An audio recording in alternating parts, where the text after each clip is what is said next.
12 minutos nos separan de las 9 de la mañana. Seguimos adelante con más Arriba Gente y abrimos la primera entrevista de la jornada. Recibimos a la abogada Soledad Suárez, integrante del consultorio jurídico de la Facultad de Derecho de la Universidad de la República. Forma parte de la defensa de víctimas denunciantes en el caso del ex senador Penades, pero también ha patrocinado a la mayoría de las víctimas en el caso de Operación Océano, tema que intentaremos abordar en estos pocos minutos. Bienvenida, doctora. Hola, buenos días, Alfonso. Bueno, esta semana ha habido diferentes instancias en el caso Penades, la reconfirmación del mantenimiento de la prisión preventiva, pero ayer también hubo declaraciones de víctimas. ¿Qué fue lo que ocurrió ayer? Bueno, en el día de ayer se tomó la declaración anticipada, o sea, estamos hablando de prueba, que después entra directamente al juicio, de dos víctimas. Primero se da una etapa donde se debaten los pliegos de tópicos sobre los que el funcionario va a conversar con las víctimas y, bueno, eso insumió bastante tiempo y luego que eso se prepara entre todos y se objeta, es toda una dinámica de litigación bastante intensa que duró bastante rato, luego de eso se les toma declaración de manera remota, o sea, no sabemos en qué lugar están, con la voz distorsionada y bueno, obviamente sin imagen. ¿Qué objetivo tiene esta instancia de ayer? ¿Sumar nuevos posibles delitos a imputar a Penades y al profesor Mauvecín? ¿Agregar más información sobre el proceso la investigación que ya está en curso? Como te decía, se denomina declaración anticipada y es un medio de prueba. Ya no estamos hablando en ese caso de evidencias que se colectan en la órbita de fiscalía, sino es controlada por un juzgado, por un tribunal. Que constituya prueba, en definitiva. Exactamente. Entonces, el objetivo es aportar información de calidad para el juicio, de primera mano, digamos, porque son las propias víctimas. Recordemos que en esta modalidad ya tenemos 11 declaraciones.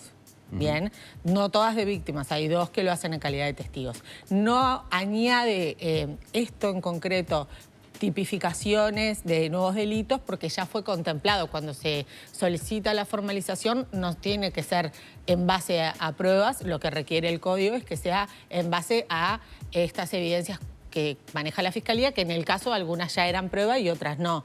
Uno de los que declaró se había marcado la vez anterior y no había encontrado fuerzas para poder presentarse en todo este contexto a veces tan complicado, ¿no?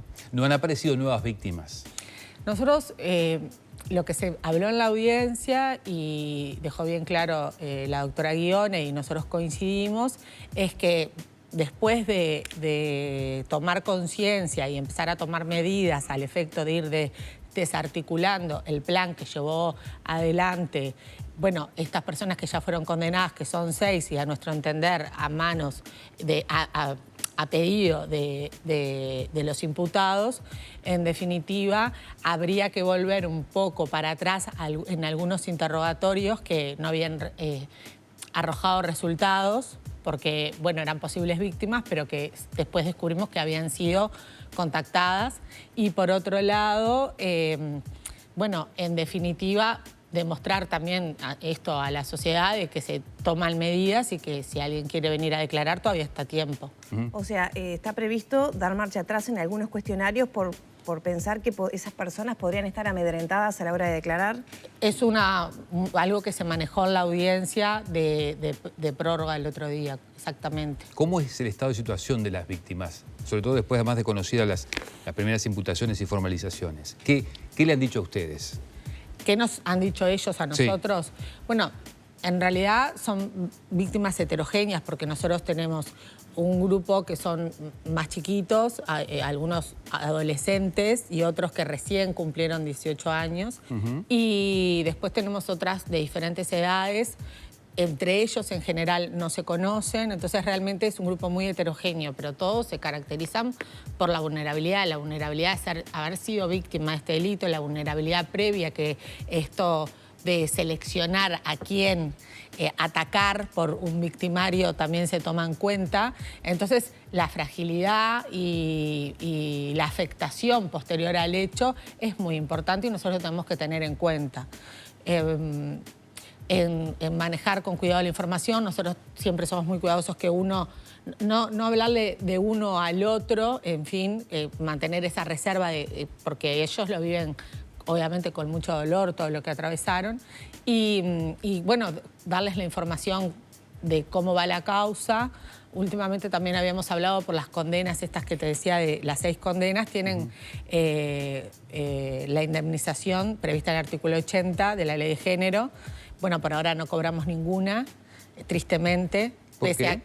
Y porque en realidad es como cualquier crédito, en definitiva. Lo tenés, la condena, y después tenés que lograr la ejecución. En general también, si la persona tiene ingresos, tenés que pasar por un incidente previo para poder determinar esos ingresos, hacer el cálculo, y cada etapa judicial es una apertura a la discusión y a los debates. Entonces, en realidad también con algunos abogados estuvimos en contacto, pero firmado, casi está firmado con uno, la posibilidad de que pague aunque sea una parte y evitarnos todo eso. ¿Qué cuánto sería? ¿Eso se puede revelar? A mí me parece un poco delicado porque después, si en todo caso coincidimos con las víctimas y con las defensas de que se pueda decir, no, yo no tengo problema, pero no me parece... Primero porque además, como le digo a todos los clientes, todavía no hasta está. que no está firmado, para mí no existe. Y siempre, en una firma de lo que sea, tenés que ir consciente de que si no estás con aptitud de levantarte e irte, no tenés poder de negociación. En general en la vida. Entonces, para mí, es todo hasta... Estamos hablando y, bueno, bastante cerca, pero en realidad siempre abdicando de cuestiones para poder...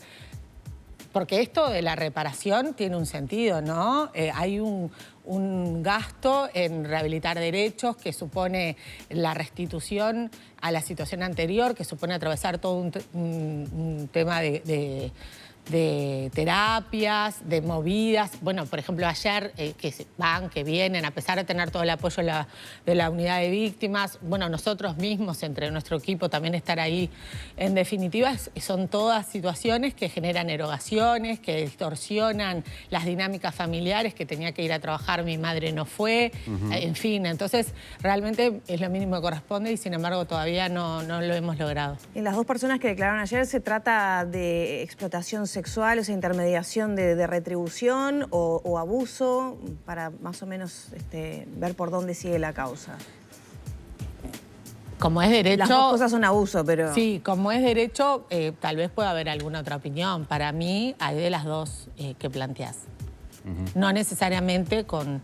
O sea, en definitiva, el espectro es el mismo siempre, porque el modus operandi, espectro de delitos en juego, es más o menos el mismo. Siempre cambian los nombres porque cambian las épocas, entonces las leyes vigentes, porque estamos hablando de una, según la teoría del caso, de muchos años de realizar estos actos, pero el modus operandi es siempre el mismo. Entonces lleva más o menos a las mismas situaciones. ¿Eran personas seleccionadas por ese intermediario?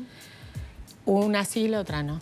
¿Cuándo se estima se llegará al juicio oral? Claramente acá no va a haber abreviado. ¿Cuándo estiman ustedes puede darse? Bueno, como ustedes saben, ya están todos expertos, desde la formalización existe un año de plazo y se pueden pedir prórrogas, no necesariamente de un año más, que es el tope, ahí llegas a 2, sino que a veces te dan de a menos y se va viendo. El otro día me preguntaban también y yo decía, yo no soy la que presentó la acusación. En definitiva, que hable es un poco atrevido, pero conociendo la causa, también habiendo intercambiado con la fiscal. En función de los avances Claro, yo sé que es una causa compleja y que se distrae recursos para desarticular planes que no están desarticulados del todo. ¿Ah, no?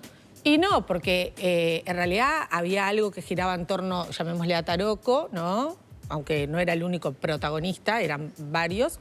Y ese plan tenía otras patas, hay una pata más que está relacionada a secretarios y algunas personas que eso tomó, lo digo, pues tomó estado público, se filtró, que no me consta que estuviera tan articulado como yo digo, una pata con la otra, pero es otro soporte de esa misma idea y de ese mismo proyecto dirigido, a mi modo de ver, a una estafa procesal, porque era generar una especie de información para llevar al juicio y a su vez también amedrentar, intimidar, manipular a las víctimas. Incluso en los teléfonos surge el escarnio público. Vamos a decir esto para después hacer tal cosa. O sea que podrían convocar a más personas para declarar e incluso imputar en el marco de esa investigación, de esa red de... Para mí falta... llevar adelante algunas actividades y tomar algunas decisiones por parte de la Fiscalía que nosotros pretendemos impulsar en determinado sentido, nuestro rol relativo a lo que ya se sabe, y después hay otras pata más, tal vez, y un signo de interrogación de si no habrá más, que se está investigando. De hecho, hay parte que está reservado que yo no he podido tener acceso. Doctora, si me permite, le voy a preguntar por otro de los asuntos que le ha tenido a usted como protagonista en la Operación Océano. Se conoció en las últimas horas que el doctor Huberto Álvarez va a ser el juez que va a trabajar y, en definitiva, dictar la sentencia del caso. Un juez que no está contaminado, digamos, con la causa. ¿Eso es una buena decisión para ustedes? La realidad es que se buscó que no fuera un juez que hubiera intervenido en la etapa de investigación y ni en la intermedia estaba claro que era la misma, pero en las primeras actuaciones, como fueron formalizaciones en cadena, se iba encontrando uno a partir del teléfono del otro y así por delante, fueron interviniendo muchos jueces distintos, muchos juzgados diferentes. Entonces lo que entiendo que se hizo es dejar todos esos por fuera al efecto, y quedaban muy poquitos. Y bueno, y entre esos poquitos le tocó al doctor Huberto Álvarez. En 30 segundos una puesta a punto de justamente el proceso de Operación Océano. Cuando termina la etapa intermedia es con una resolución que se llama auto de apertura, que siempre es bastante complejo, pero en este caso multiplicado por mucho más. Entonces lo que decidimos entre todos los que estamos trabajando allí, la Fiscalía, las defensas y las defensas de las víctimas, es acordar entre nosotros que el plazo para estudiar ese documento, esa resolución, sea un poco más largo de lo que se hace habitualmente. Los jueces no pueden hacer eso. Nosotros podemos pedir la suspensión del plazo por un tiempito más al efecto de actuar diligentemente, porque si tiene 300 hojas y yo lo tengo que leer en 3 días hábiles, en medio de la causa penal, por ejemplo, nosotros, estaba complicadísimo. Y porque tenemos que ver si tiene algún error, no intencional, obvio, de todas las... Cada día que se hacía una audiencia salían resoluciones, después había parte que se apelaba. Esto une todo, imagínense la complejidad. Vamos a trabajar en ese tiempo mucho y después que ese tiempo se retome, el juez, en el caso ya nombrado, tiene hasta 3 meses para determinar la fecha de juicio. La última, ¿se va a llevar el caso de la violación del cordón a la Corte Interamericana de Justicia? Nosotros ya hemos presentado la petición donde se denuncia la violación de los derechos humanos de la víctima de lo que se denomina el caso del cordón ante la Comisión Interamericana al efecto de que pase, esperemos pase el control de admisibilidad y pueda llegar a la Corte Interamericana para juzgar la responsabilidad del Estado en estas actuaciones, específicamente de la Fiscalía. ¿Bajo qué argumentos? En 30 Digo segundos. Específicamente de la Fiscalía porque se juzga al Estado, pero nosotros ponemos en nuestro relato que los incumplimientos a los deberes, a la debida diligencia, por tomar una frase más icónica y técnica de lo que son las obligaciones en género y en la materia, la incumple la Fiscalía a través de la actuación de los últimos fiscales. Básicamente entonces porque hubo un incumplimiento de Fiscalía. Incumplimiento de los deberes asumidos internacionalmente y eso significa violación de los derechos humanos, nada más ni nada menos. Bien. Muchas gracias por estos minutos. A ustedes, muchas gracias.